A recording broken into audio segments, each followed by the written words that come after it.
قال الله عز وجل في القرآن المجيد والفرقان الحميد إن الله وملائكته يصلون على النبي يا أيها الذين آمنوا صلوا عليه وسلموا تسليما الصلاة والسلام عليك يا رسول الله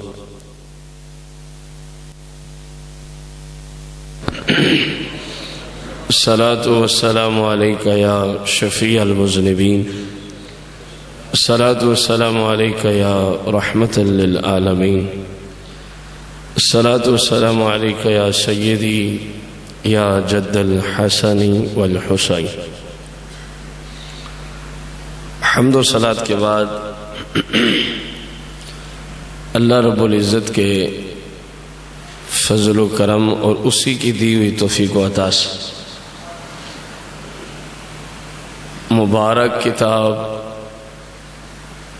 لا ریب تمام آسمانی کتب سے افضل و اعلیٰ کتاب قرآن مجید فرقان حمید سے اللہ رب العزت کے پاک پیغمبر جناب یوسف علیہ نبینا علیہ السلام کا مبارک ذکر خیر آج اس کی قسط نمبر 7 پچھلی قسط یہاں پر ختم ہوئی تھی. 2 قیدیوں نے من گھڑت خواب دیکھا تو نہیں تھا لیکن جناب یوسف سے کہہ دیا دیکھا ہے. فرمایا ایک بچ جائے گا اور ایک کو پھانسی ہوگی. جس کو فرمایا تھا کہ تو بچ جائے گا اس کو فرمایا یار میرا ذکر نہ بادشاہ کے سامنے کرنا, میرا ذکر بادشاہ کے عزیز مصر اور ہے بادشاہ اور ہے. یہ بھی پہلے مسئلہ ذہن میں رکھیں کیونکہ آج سے جو گفتگو ہے وہ مصر کے بادشاہ کے متعلقہ ہے. عزیز مصر اس نے اپنا جو سب سے بڑا وزیر مقرر کیا تھا وزیر اعظم سادہ لفظ, تو اپنے بادشاہ کے پاس میرا بھی ذکر کرنا. لیکن قرآن کہتا ہے کہ اس کو شیطان نے بھلا دیا, وہ بادشاہ کے سامنے یوسف کا ذکر نہ کر سکا. حتیٰ کہ ایک عرصہ بیت گیا, بادشاہ نے ایک خواب دیکھا.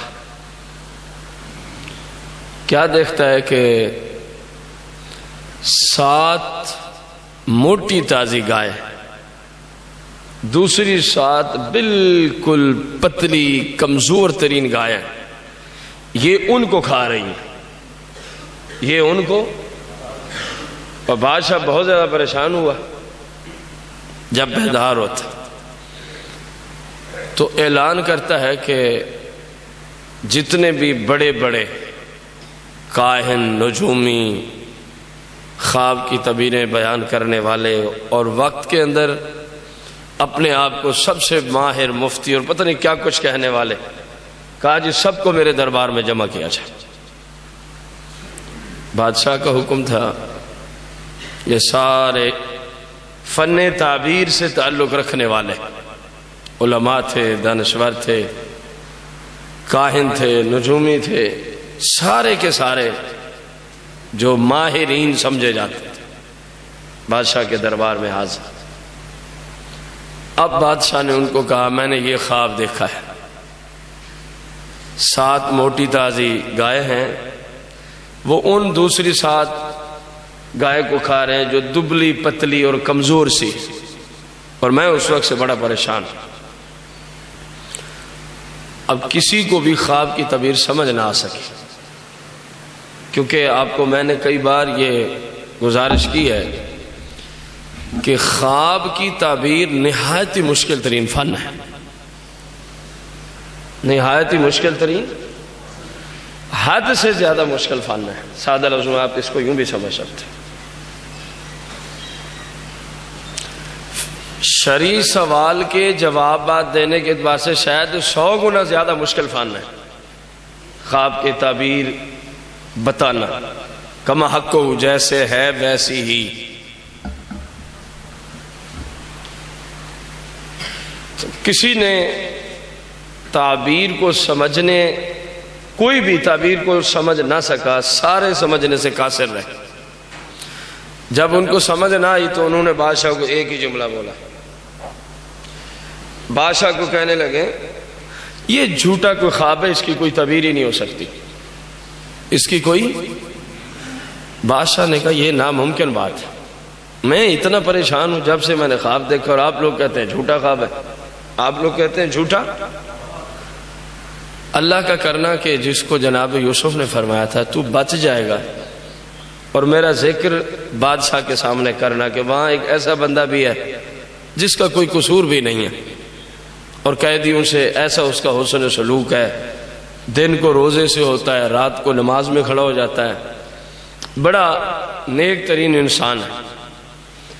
جب یہ گفتگو چل رہی ہے نا، آج اس بندے کے ذہن میں آیا اور مجھے تو یوسف نے کہا تھا بادشاہ کے سامنے میرا بھی ذکر کرنا،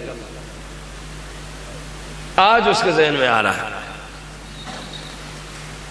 تو جب سارے قاصر ہو کے بیٹھ گئے نا، تو یہ بندہ جو بادشاہ کا ساقی تھا، اس نے کہا بادشاہ سلامت، اگر آپ مجھے اجازت دیں تو اپنے قید خانے میں ایک بندہ ہے جو جیسی تعبیر فرما دے وہی ہو کے رہتا. میں تو دیکھ چکا ہوں کیونکہ خواب دیکھا ہی نہیں تھا. ایک کو فرمایا تو پھانسی پہ لٹکے گا تو وہ لٹکا، اور دوسرے کو فرمایا تو اپنے عہدے پہ بحال ہو جائے گا تو میں بحال کھڑا ہوں حضور. بادشاہ نے کہا ٹھیک ہے، اگر وہ بندہ خواب کی تعبیر بتا دے تو ٹھیک ہے. نام کیا ہے اس کا؟ کہنے لگے جی اس کو یوسف کہتے ہیں، اس شخص کو یوسف کہا جاتا ہے. اب بادشاہ نے اس کو اجازت دی، ٹھیک ہے آپ جناب یوسف کو لے آئیں. یہاں تک رب کا قرآن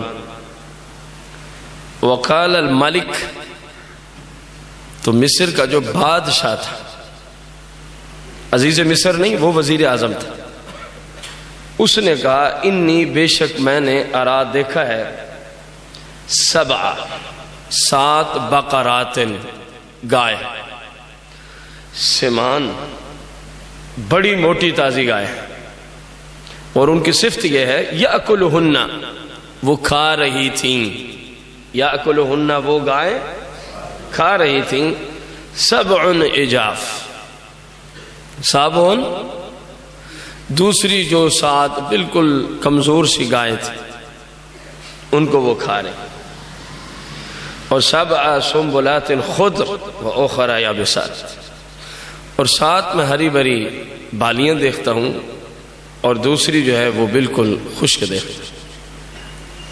یا ایوہ الملأ، اے میرے درباریوں، ہے کسی کو پتا کہ اس خواب کی تعبیر کیا ہے؟ تو افتونی فی رؤیا ان کنتم للرؤیا تعبرون، تو میرے خواب کی تعبیر بتاؤ اگر تم خواب کی تعبیر بتا سکتے ہو تو. یہ میرا خواب. قالوا اضغاث احلام، وہ سارے بولے یہ جھوٹے خواب ہیں، ان کی کوئی تعبیر ہے ویسے ہی کوئی جھوٹا خواب ہے. وما نحن بتأویل الاحلام بعالمین، اور جو اس طرح کے خواب ہوتے ہیں ہم ان کی تعبیر کو سمجھنے والے نہیں. اللہ فرماتا ہے وقال، بولا الذی، وہ بندہ، نجا منہما، ان دونوں میں سے جس کو اللہ نے نجات دی، جو بچ گیا، وَذَّكَرَ بَعْدَ عُمَّةٍ، وہ بندہ بولا، اللہ فرماتا ہے ایک مدت کے بعد، حالانکہ یوسف نے تو فرمایا تھا جیسے تو جائے میرا اپنے بادشاہ کے سامنے کیا کرنا، لیکن ایک مدت کے بعد بولا. جملے کیا بولتا ہے؟ انا انبئکم، میں بتا سکتا ہوں. اب جس کا کوئی تعلق ہی نہ ہو، بھرے مجمع میں، پھر بادشاہ کی کچہری ہو، کتنے وسوخ سے بندہ جملے بول رہا ہے، کیونکہ وہ جناب یوسف کے ساتھ کچھ عرصہ رہ چکا تھا، اور آپ کا حال دیکھ چکا تھا کہ جیسا جناب فرما دیتے ہیں ویسا ہو جاتا ہے.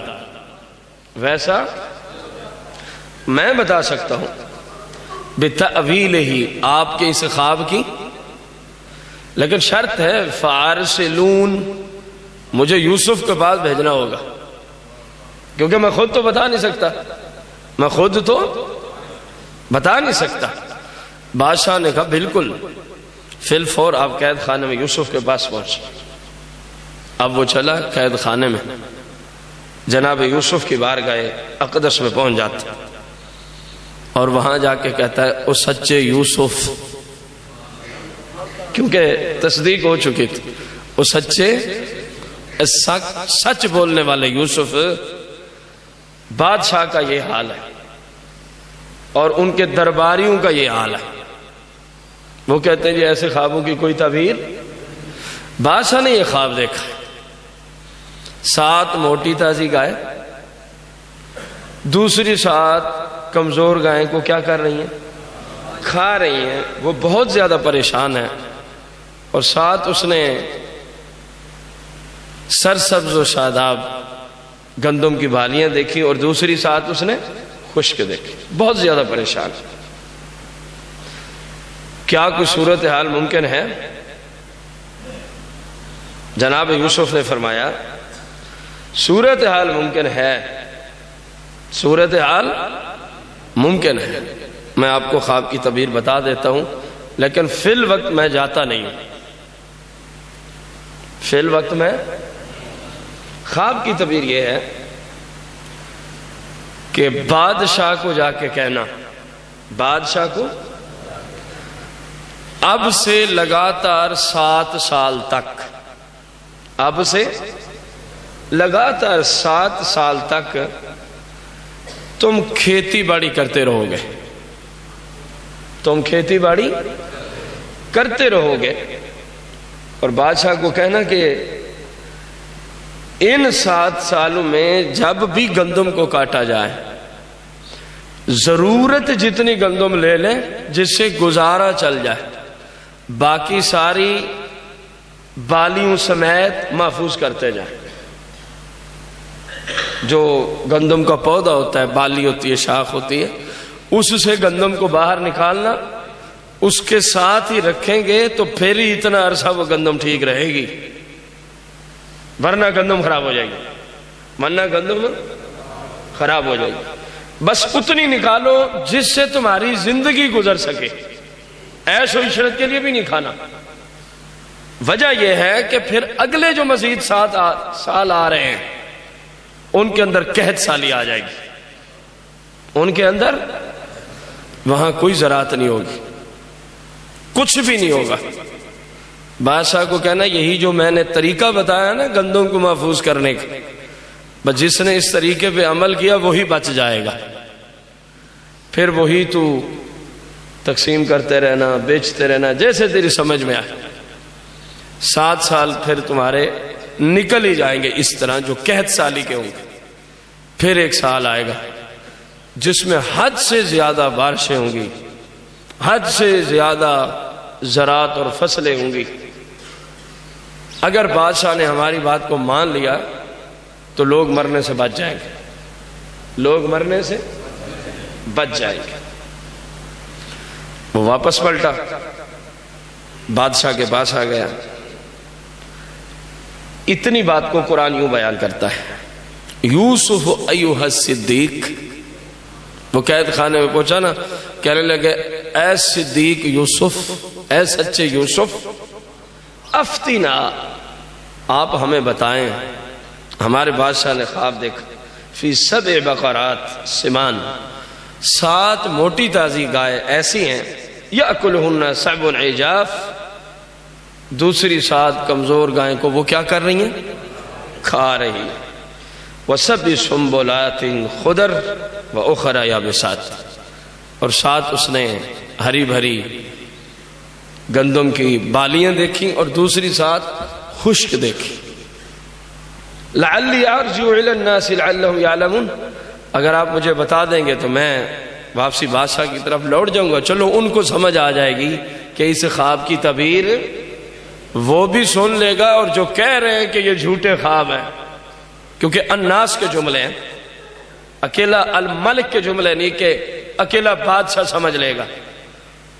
کہا ان کو بھی سمجھ آ جائے گی کہ جب پتہ نہ ہو تو کم از کم جھوٹ تو نہیں بولنا چاہیے. کم از کم تمہیں نہیں خواب کی تعبیر آ سکی، یہ تو نہ کہو کہ ایسے خوابوں کی تعبیر ہی سرے سے نہیں ہوتی. ایسے خوابوں کی جناب یوسف نے اس کو تعبیر بتائی. قال تزرعون، فرمایا جا کے بادشاہ سے کہہ دے تزرعون، تم کھیتی باڑی کرو گے، تم کھیتی باڑی کرو گے. 7 سنین دعابا، 7 سال لگاتار. فما حسدتم فذروا فی سنبلہ، تو بادشاہ سے کہنا کہ جتنی گندم بھی کاٹو، جتنی گندم بھی جیسے زمین سے کاٹی جاتی ہے نا، اس کو نکالنا نہیں ہے بالیوں سے. گندم کے دانے بالیوں سے نکالنے نہیں ہیں، بلکہ ویسی کے ویسے ہی سنبھال کے سٹور کرتے جاؤ، جمع کرتے جاؤ، اپنے پاس رکھتے جاؤ. ہاں الا قلیلا مما تاکلون، جو گزارے جتنی کھانی ہے وہ نکال لو، جس سے زندگی بسر ہو سکے، بس وہ تم نکال لو، باقی ساری ان کو جمع کرو. حضور اس کا کیا مقصد ہے؟ فرمایا ثم یأتی من بعد ذلک 7 شداد، پھر 7 سال اس کے بعد آئیں گے، بہت زیادہ قحط سالی ہوگی، بہت زیادہ پریشانی کا عالم ہوگا، لوگ بھوک پیاس سے مر رہے ہوں گے، ایسی قحط سالی ہوگی. تو پھر یأکلنا ما قدمتم لہن، تو جو میں نے جمع کرنے کا، ذخیرہ کرنے کا گندم تمہیں طریقہ بتایا، پھر وہی 7 سال کام آتی رہے گی، وہی 7 سال. کیونکہ اگر دانے نکال کے رکھ لیے تو گندم خراب ہو جائے گی، دانے نکال کے رکھ لیے تو گندم خراب ہو جائے گی. الا قلیلا مما تحسنون، بس وہی تمہارے کام آتا رہے گا. پھر ثم یأتی من بعد ذلک عام فیہ یغاث الناس وفیہ یعصرون، پھر ان قحط سالی کے 7 سالوں کے بعد 1 سال ایسا آئے گا، 1 سال ایسا جس میں اللہ کریم خوب بارشیں عطا فرمائے گا. وہ جو 7 سال قحط سالی کے تھے سارے ہی بھول جائیں گے لوگ، اتنی فصلیں اگیں گی، اتنی بارشیں ہوں گی، اللہ رب العزت اتنا فضل و کرم فرما دے گا، حتیٰ کہ لوگ رس نچوڑیں گے. یہ آگے آئے گا. اس کا کیا مطلب تھا؟ وہ واپس آ گیا، بادشاہ کے درباری بھی بیٹھے ہیں، وہ ذرا بھی ہیں. اس نے آ کے یہی تعبیر بادشاہ کو سنا دی. جیسے بادشاہ نے تعبیر سنی تو بادشاہ کی جو پریشانی تھی نا فی الفور ختم ہو گئی. جیسے کوئی تسلی سی نہیں ہو جاتی بندے کو، سکون سا آ جاتا. بادشاہ کو تسلی ہوگی کہ واقعی یہی تعبیر ہے میرے خواب کی. اب بادشاہ نے اس بندے کی تعبیر کو سننے کے بعد جو وہ پیغام یوسف سے لایا تھا، کہا کہ یوسف کو میرے پاس لے آؤ، یہی خواب میں ان کی مبارک زبان سے خود سننا چاہتا ہوں. آپ تو قاصد لے کے آیا، میں خود سننا چاہتا ہوں. واپس پلٹے، جناب یوسف کی بارگاہ میں، آپ کو بادشاہ بلا رہا ہے. جناب یوسف نے فرمایا کہ اپنے بادشاہ سے جا کے کہہ دے، اپنے بادشاہ سے جا کے، میں نہیں آتا. بادشاہ کا حکم، اور بظاہر انہی کے قید خانوں میں سے ایک قیدی، بظاہر اتنے بڑے جملے بولے، یہ بڑی ہمت کی بات، یہ بڑی. بادشاہ کو کہا میں نہیں آتا، ہاں میری ایک شرط ہے، ہاں میری ایک شرط ہے. یہ اصول ہے، جو پاک دامن ہوتے ہیں وہ بڑھ چڑھ کے بولتے ہیں. جو پاک دامن ہوتے ہیں کسی بھی معاملے میں وہ بڑھ چڑھ کے، چونو چیرا چاں چوں نہیں کرتے، وہ سر اٹھا کے بولتے ہیں جیسے یوسف بول رہے ہیں. رب کا قرآن ہے، اصول دیا جا رہا ہے کہ سچے بندے کو کبھی سر جھکانے کی حاجت ہی نہیں پڑتی. جھوٹ سے کام نہیں لینا چاہیے، جھوٹ سے کام. اب سچ سے کام لے. وقتی طور پہ مشکلات کا سامنا ہو سکتا ہے لیکن سچ کا سر ہمیشہ ہی بلند رہتا ہے. فرمایا اپنے بادشاہ سے کہ جناب یوسف ایک شرط لگاتے ہیں, اگر وہ پوری ہوئی تو میں پھر آؤں گا تیرے بادشاہ کے پاس. حضور وہ کیا؟ فرمایا بادشاہ سے جا کے کہے مصر میں کچھ عورتوں نے ہاتھ کاٹے تھے, ان سے پوچھے تو صحیح واقعہ کیا تھا. مصر میں کچھ عورتوں نے اپنے ہاتھ, بادشاہ کو کہنا عزیز مصر کے پاس نہیں, اس کو تو ساری کہانی اس کے سامنے ہے سب کچھ. بادشاہ سلامت سے جا کے کہیں کہ ان عورتوں نے اپنے ہاتھ کیوں کاٹے تھے, حالانکہ کوئی بھی اپنے ہاتھ کو, کیا وجہ بنی تھی. اگر وہ اس واقعے کی تہ تک پہنچ گیا تو پھر میں بھی آ جاؤں گا, پھر میں بھی. جائیے.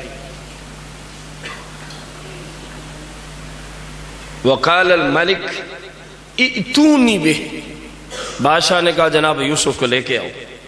فلما جاءہ الرسول, تو جب بادشاہ کا قاصد جناب یوسف کی بارگاہ میں پہنچتا ہے, الرسول بمانا قاصد, قال ارجع الی ربک, جناب یوسف سے کہا حضور تشریف لائیں, بادشاہ بلائیں. فرمایا میں نہیں آتا. وقال, اور جناب یوسف نے فرمایا ارجع الی ربک, تو واپس لوٹ جا الی ربکا, اپنے پالنے والے کے پاس, اپنے بادشاہ کے پاس, اپنے بادشاہ کے پاس. پتہ نہیں لوگوں کو یہاں کیوں نہیں شرک نظر آتا. بات تو بڑھ جائے گی لیکن اشارہ ضروری ہے. قرآن کے لفظ, اللہ کا پاک پیغمبر جو معصوم ہوتا ہے, ہر نبی کیا ہوتا ہے, جیسے دوسرا خدا پیدا نہیں ہو سکتا, اللہ ہر نبی کو معصوم بناتا ہے, اسی طرح جو اللہ کی طرف سے معصوم ہو اسے گناہ نہیں ہو سکتا. یہ معصومیت ہے, اور اسی لیے یہ صرف انبیاء کا خاصہ ہے, انسانوں میں صرف انبیاء کا خاصہ. تو جناب یوسف پہ کیا فتویٰ لگے گا؟ بادشاہ کو رب کہہ دیا, بادشاہ کو, اور پھر رب نے قرآن میں بھیجا الی ربکا, الحمدللہ رب العالمین. پڑھتے ہیں نا ہر نماز, ہم تو عالمین کے مالک کو رب کہتے ہیں, جناب یوسف نے اس کے بادشاہ کو رب کہہ دیا. کو فتویٰ لگا شرک کا؟ تو اگر ہم بھی کہہ دیں سرور دو جہاں غیب جانتے ہیں تو شرک کا فتویٰ, نہیں جی رب بھی جانتا, اور تو پاگل ہو گیا. رب کے اور مصطفیٰ کے علم غیب میں اتنے فرق ہیں کہ کوئی مائی کا لال وہ فرق بیان ہی نہیں کر سکتا. کما حقو, جیسے یہاں فرق, جیسے کما ربا یعنی صغیرہ, قرآن ہے کہ نہیں ہے؟ وہاں تو چلو بادشاہ کو رب کہا گیا, یہاں اماں کو بھی رب کہا گیا, ابے کو بھی رب کہا گیا, قرآن ہے. تو ہر لفظ کا جس کی طرف اس کی نسبت ہو اس کی حیثیت سے معنی ہوتا ہے. اس کی صرف لفظوں کو نہیں دیکھا جاتا بلکہ جس طرف نسبت ہے اس حیثیت کو دیکھا جاتا ہے. کہ رب کی نسبت بادشاہ کی طرف ہے تو پالنے والا, رب کی نسبت ماں اور باپ کی طرف ہے تو پالنے والا, اور احکم الحاکمین کی طرف ہے تو پھر ہر چیز کا مالک, اور ذاتی طور پہ پالنے والا, ذاتی طور پہ پالنے والا. اور اس کو جا کے کہے فَاسْأَلْهُ, اس کو کہے پوچھ ذرا, مَا بَالُ النِّسْوَةِ اللَّاتِي قَطَّعْنَ أَيْدِيَهُنَّ, ان عورتوں کا کیا واقعہ ہے جنہوں نے اپنے ہاتھوں کو خود, اِنَّ رَبِّي بِكَيْدِهِنَّ عَلِيمٌ, بے شک میرا رب, اب رب العالمین ہے. اِنَّ رَبِّي, یوسف فرماتے بے شک میرا رب بِكَيْدِهِنَّ عَلِيمٌ, ان عورتوں کے مکر و فریب کو جانتا ہے, ان عورتوں کے مکر و فریب کو جانتا ہے. وہ واپس پہنچا, بادشاہ کو کہا جی انہوں نے شرط لگائی ہے, پہلے اس واقعے کی تحقیق کریں, میں بعد میں آؤں گا, میں بعد میں. بادشاہ نے حکم دیا عورتیں سامنے کی جائیں. کیا واقعہ ہے؟ اب عزیز مصر کی بھی پیشی, وزیر اعظم صاحب کی, یہ کیا واقعہ ہوا ہے؟ جناب یوسف کیا فرما رہے ہیں؟ اتنے عرصے سے وہ جیل میں ہیں, جیل والے بندے کو تو اشارہ ہو وہ نکلنے کے لیے تیار ہوتا ہے, اور وہ فرماتے میں نے آنا ہی نہیں جب تک میری شرط پوری نہیں ہوگی. بادشاہ سے آنا تھا، عقل مند دانشور تھا. اس نے کہا ماجرا کیا ہے؟ عورتیں پیش کی جائیں. عورتوں کو پیش کیا گیا. اب بادشاہ نے پوچھا کیا حال ہے، کیوں ہاتھ کاٹے تھے؟ اب وہ عورتیں بولنے لگیں پاکی ہے اللہ جل جلالہ کے لیے، پاکی ہے اللہ جلالہ کے لیے، اللہ جل جلالہ کے لیے، اللہ کی ذات کے لیے. ہم نے یوسف میں کوئی رتی برابر بھی برائی نہیں دیکھی. ہم نے یوسف میں کوئی رتی برابر بھی برائی نہیں دیکھی. اب باری آ گئی زلیخا کی. یہ تو وہ ہیں جنہوں نے ہاتھ کاٹے عزیز مصر کی بیوی کی. تو عزیز مصر کی بیوی نے بھی دیکھا نا، اب سارے تو یوسف کے حق میں ہی بول رہے ہیں. اب میں اکیلی اگر اب بھی جھوٹ بولوں گی تو شاید کوئی سزا ہو سکتی. تو پھر کہنے لگی قالت امرأۃ العزیز، عزیز مصر کی بیوی وہاں بول اٹھ الآن حس الحق، اب حق کھول کے سامنے آ گیا. اب حق کھول کے سامنے. بادشاہ نے کہا کیا مطلب لیتی ہے زلیخا؟ کہتی انا راودت عن نفسی وانه لمن الصادقین، میں نے ہی برائی جناب یوسف سے چاہی تھی، یہ میرے نفس کی بدی تھی، یہ میرا نفس تھا جس نے مجھے نفسانی خواہشات کے اندر غرق کر دیا. میں نے جناب یوسف سے اپنی بری خواہش پوری کرانے کی گزارش کی تھی. تو بادشاہ نے کہا پھر ہوا کیا؟ کہنے لگی وَإِنَّهُ لَمِنَ الصَّادِقِينَ، وہ اپنے واقعہ میں بالکل سچے بندے ہیں. انہوں نے تو نگاہ بھر کے نہیں دیکھا مجھے اس حوالے سے. برائی کرنا تو دور کی بات. یوسف بالکل سچا ہے. یوسف بالکل. جناب یوسف سے پوچھا گیا حضور آپ کو قید خانے سے نکالا جا رہا تھا، آپ تو فی الفور باہر آ جاتے، آپ نے یہ ترکیب کیوں کی، آپ نے یہ شرط کیوں رکھی؟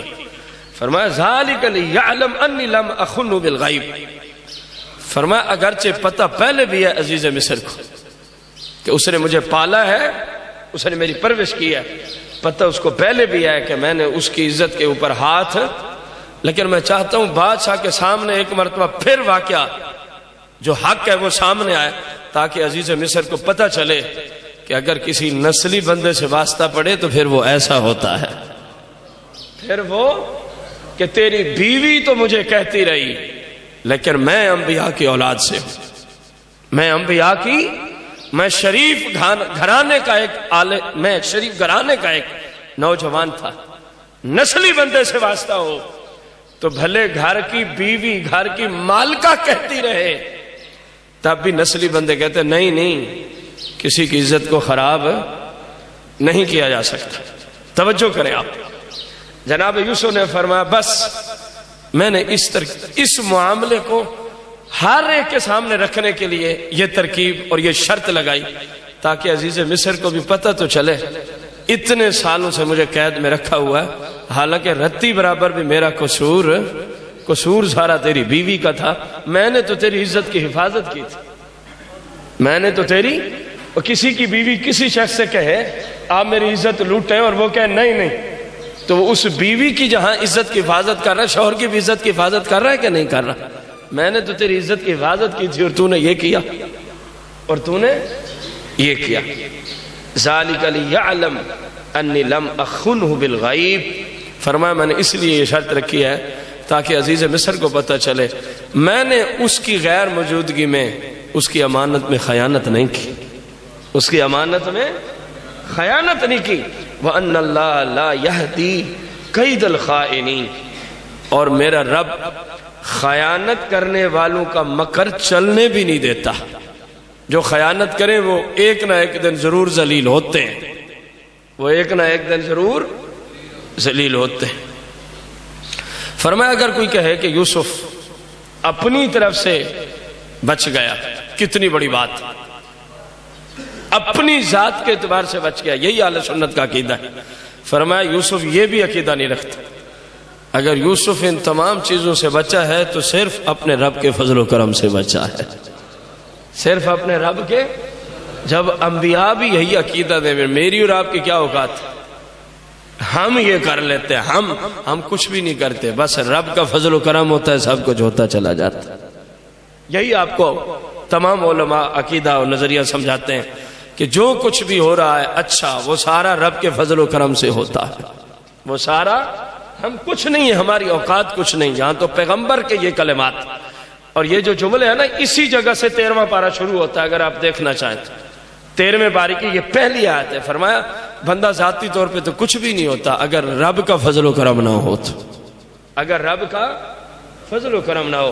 ان ربی غفور الرحیم، فرمایا میرا رب بڑا بخشنے والا مہربان ہے، میرا رب بڑا بخشنے والا مہربان ہے۔ اب بادشاہ نے جب ساری حقیقت بادشاہ کے سامنے آ گئی تو بادشاہ نے پھر ایک حکم جاری کیا اپنے وزیروں کو۔ اپنے حکم کیا تھا؟ کہا جی میں اس بندے کی غائب سے گفتگو سن کے اس بندے کی شان و شوکت کا معترف ہو گیا ہوں۔ وہ کوئی عام شخصیت نہیں ہے، ابھی یوسف کو دیکھا نہیں، ملاقات نہیں ہوئی، صرف خواب کی تعبیر آئی اور کہا کہ وہ تشریف لائیں۔ فرمایا میں نہیں آتا، پہلے پوچھ عزیز مصر کی بیوی نے جو بہتان لگایا، اور پھر ان عورتوں کا حال کیا جنہوں نے اپنے ہاتھ سے ہی اپنے ہاتھوں کو کاٹا۔ حق واضح ہوگا تو یوسف جیل سے باہر آئے گا، ورنہ یوسف نہیں آتا، ورنہ یوسف۔ کہا جی میں اس بندے کے علم کا اور اس کے شان و شوکت کا معترف ہو گیا ہوں، میرے ہاں اس کی بہت بڑی عزت ہے۔ اب عام قاصد نہیں جائے گا یوسف کو لینے، کیونکہ شرط ہم نے پوری کر دی ہے، کیونکہ شرط ہم نے شاہی محل میں جاؤ، شاہی پوشاک لو اور شاہی گھوڑے ساتھ لو، اور میرے محل کے جو وزراء ہیں یہ شاہی پروٹوکول کے ساتھ جائیں گے، اور جناب یوسف سے میری طرف سے گزارش کرنا حضور آپ کی شرط ہم نے پوری کر دی ہے۔ حق واضح ہو گیا۔ عزیز مصر کی بیوی کہہ رہی ہے جناب یوسف سچے ہیں، میرا ہی سارا قصور ہے۔ اور ساری مصر کی وہ 40 عورتیں جن کے لیے آپ نے شرط لگائی کہ انہوں نے ہاتھ کیوں کاٹے تھے، وہ ساری بول اٹھی ہیں وہ بندہ پاک دامن ہے، وہ بندہ پاک، وہ سچا بندہ ہے، سارا قصور زلیخا کا ہے۔ یوسف اس معاملے میں سچے ہیں۔ جا کے کہنا آپ کی شرط پوری ہو گئی ہے، کرم فرمائے اب تشریف لے آئیں، کرم فرمائے اب تشریف لے آئیں۔ اب شاہی گھوڑے، شاہی وزراء، شاہی پروٹوکول میں شاہی لباس لے کر قید خانے کی طرف جا رہے ہیں۔ لوگوں نے ویسے منظر دیکھا تو ہوگا کہ آج خیریت ہے کہ قید خانے میں بادشاہ کے وزراء ان گھوڑوں کے ساتھ آئے جو بادشاہ کے قافلے کے ساتھ آتے جاتے تھے۔ گھوڑے بادشاہ چکر لگاتے تھے نا اپنے مختلف علاقوں کا، جو اسپیشلی طور پہ فوج اور گھوڑے ان کے لیے رکھے تھے، آج اسی حال کے اندر جناب یوسف کو لینے جا رہے ہیں۔ رب دکھانا چاہ رہا ہے ہم جس کو جہاں عزت دیں وہیں عطا فرما دیتے ہیں۔ جناب یوسف کے بعد پہنچتے ہیں جیل خانہ میں، تو پھر کیا کچھ کلام ہوا۔ جناب یوسف جب جیل سے باہر تشریف لانے لگے تو آپ نے جیل خانے کے قید خانے کے دروازے پہ کیا لکھا، یہ انشاءاللہ زندہ رہے تو اگلی قسط نمبر 8 کے اندر ہم پڑھیں گے۔ اور اس کے بعد پھر بادشاہ وقت 70 زبانیں جانتا تھا۔ کتنی؟ بولیں تو صحیح نہ جملے۔ مختلف، جیسے اردو ہے، سندھی ہے، پنجابی ہے، بلوچی ہے، پشتو ہے، اس طرح کی مختلف، یعنی یہ نہیں، یہ تو آپ کو سمجھانے کے لیے بتایا، اس زمانے کی 70 زبانوں پہ عبور رکھتا تھا بادشاہ۔ اور جناب یوسف کی اس وقت جب جیل سے باہر تشریف لائے صرف 30 سال کی عمر مبارک تھی۔ کتنی تھی؟ زندگی کا پتہ کوئی نہیں، ایک جملہ ہے بڑا خوبصورت، وہ میں نے کا ذکر کر دیں، اگلی قسط تک کون زندہ رہے، کون جیے، کون مرے۔ جناب یوسف جب تشریف لاتے ہیں نا، بادشاہ جس زبان میں کلام کرتا ہے جناب یوسف اسی میں جواب دیتے ہیں۔ جناب یوسف جب وہ تھک گئے نا اپنی زبانیں بول بول کے، یوسف نے صرف 2 اور زبانیں استعمال فرمائیں۔ اب بادشاہ سر پکڑ کے بیٹھ گئے، بادشاہ کو نہیں سمجھ آ رہی کہ یہ کیا کہتے ہیں. ایک زبان کے بارے میں پوچھا یہ کون سی زبان ہے؟ فرمایا اس کو عربی زبان کہتے ہیں. اور دوسری جو اس کو سمجھ نہیں آئی یہ کون سی زبان ہے؟ فرمایا اس کو عبرانی زبان کہتے ہیں. اور یہ ہمارے آباء و اجداد کی زبانیں ہیں، تو سمجھے شاید پتہ نہیں کہاں سے آئی ہے. تو اس سے کیا معلوم ہوا کہ اللہ کا پاک پیغمبر صرف 70 زبانیں نہیں، پیغمبر کی تو یہ شان ہے وہ تو پرندوں کی بولیاں بھی جانتا ہے، وہ تو حیوانات کی بولیاں بھی، چرند پرند کی بولیاں جانتا ہے، وہ ہر چیز کی تسبیح کو سمجھتا ہے. تو بادشاہ اتنا حیران ہوا جناب یوسف کے صرف 30 سال کی عمر اور اتنی بولیوں پہ عبور رکھتے ہیں کہ میں نہیں جانتا جن زبانوں کو. پھر بادشاہ نے کیا کہا اب حال یہ ہے کہ جس جگہ میں بیٹھا ہوں نا حضور آپ بھی اسی جگہ تشریف لیں. اب سامنے بیٹھنے والے نہیں بلکہ آپ کی شان بہت اونچی ہے، آپ ادھر آ جائیں. آپ اگلی قسط میں آ رہا ہے. پھر عزیز مصر بھی معزول ہو گیا، عزیز مصر بھی اس کو فارغ کر دیا بادشاہ سلامت نے. کہا جی یہ پاگل انسان ہے، اس کی ذمہ داری نہیں ہے کہ اگلے سال نکالے. اعلان ہوا تھا نا، اب یہ ہم کیسے نکالیں گے؟ جناب یوسف نے کہا کسی کو پتہ ہو یا نہ ہو میں اس کی ذمہ داری قبول کر سکتا ہوں. اللہ نے مجھے یہ فن دیا ہے، یہ علم دیا ہے، میں آپ لوگوں کے یہ سارے سال نکلوا دوں گا، یہ سارے سال. پھر وہ وقت بھی آیا کہ اسی مصر کے وزیر اعظم جناب یوسف بنا دیے جاتے ہیں. عزیز مصر گیا، اب نئے عزیز مصر کون بنتے ہیں؟ جناب یوسف. یہ تفصیل انشاءاللہ ہم قسط نمبر 8 میں پڑھیں گے. اللہ تعالی ہمیں یوسف علیہ السلام کے مبارک سیرت کا صدقہ، آپ کے کردار کا صدقہ، اللہ رب العزت ہمیں ہر شعبے میں حق اور انصاف کے ساتھ زندگی بسر کرنے کی توفیق عطا. ہم جہاں جہاں بھی کھڑے ہیں صرف سچ، صرف سچ اور صرف سچ، صرف حق، صرف حق، صرف عدل و انصاف، اور اسی کا سار ہمیشہ بلند رہتا ہے. اس جہاں میں بھی بندہ سرخرو ہے اور اگلے جہاں میں بھی بندہ سرخرو ہے. اللہ یوسف کا صدقہ ہم سب کی عزتوں کی اللہ کریم حفاظت فرمائے. آمین بجاہ النبی الکریم علیہ الصلوۃ والتسلیم.